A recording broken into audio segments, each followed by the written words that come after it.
Dash is a Ponzi scheme. All right, well, this is a fun one. Some people forget very quickly that it was just a few years ago that people were saying the exact same thing about Bitcoin.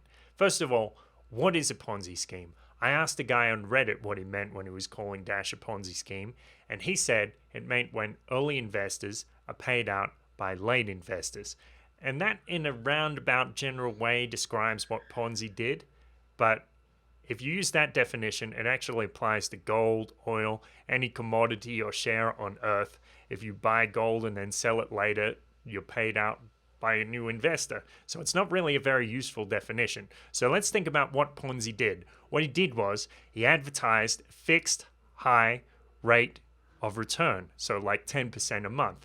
And he paid out the old investors using the money from the new investors. He paid them. That is, a centralized source determined the value of the receipts, and he paid them. That's important. So does Dash advertise the high fixed yield? No, it doesn't. It doesn't tell you that you're going to get your money back. It doesn't tell you that it's going to be worth anything in a month. It doesn't tell you that you're going to get 10%. It doesn't tell you can plant your magical Dash in your backyard and use it to climb up a vine to a giant and steal his goose that lays golden eggs. It doesn't tell you anything like that. So that criterion is not met. Second thing, payouts come from a centralized source, from Ponzi himself. Well, that's not true. The payouts do not come from a centralized source. They come from individual actors. You buy them from your neighbor, sell them to your colleague, buy it on an exchange, sell it on another exchange. The third one, value decided by a central source. So, for example, you have your receipt from Ponzi, you go back to him, and he pays you back your original stake and returns it with 10% extra. Is that what happens with Dash? No. You go to an exchange, and whatever people are willing to pay for it, that's what you can get for it. So, on these three accounts, we can see Dash is not a Ponzi scheme. Ponzi scheme, not a Ponzi scheme. I don't care. It's just a scam. All right, so you think Dash is a scam.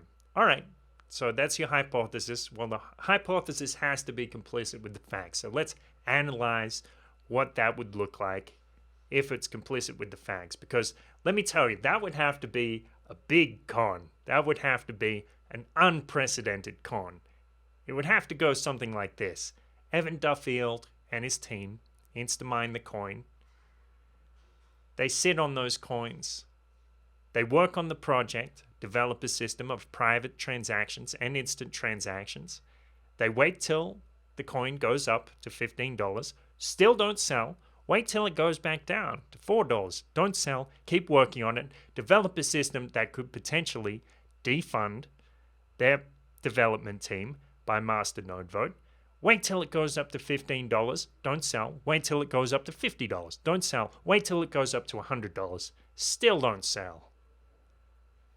What exactly would be Evan's exit strategy if he is planning to rip people off here? I mean, his exit strategy is to develop a system so good that could actually potentially replace him as developer if the masternodes voted on it. I mean, that is many things. That's wealth creation. That's providing a service. And that's good business practice. But that is not a scam. And it is definitely not a Ponzi scheme. Here's the thing. On the internet, we use this cute little term, FUD, fear, uncertainty, doom. So when you call someone a scam artist, a fraud, a con artist online, we can say you're exercising this FUD. But in the real world, they have a different word for this. It's called libel, and it's called slander. So when you say these things, I mean, if you have information that suggests that Evan and his team have been involved in fraudulent activity, well, I would like to see it. I'm sure many people would like to see it. It would be great if you could publish it, because what's done in dark must come to light. However, if you don't have information indicating that they were involved in fraudulent activity, it might be prudent, it might be wise for you to do this other thing. Take this slightly different course of action, and it goes like this. Step 1, Shut the fuck up. Thanks so much for listening. Paradise Paradox. Peace out.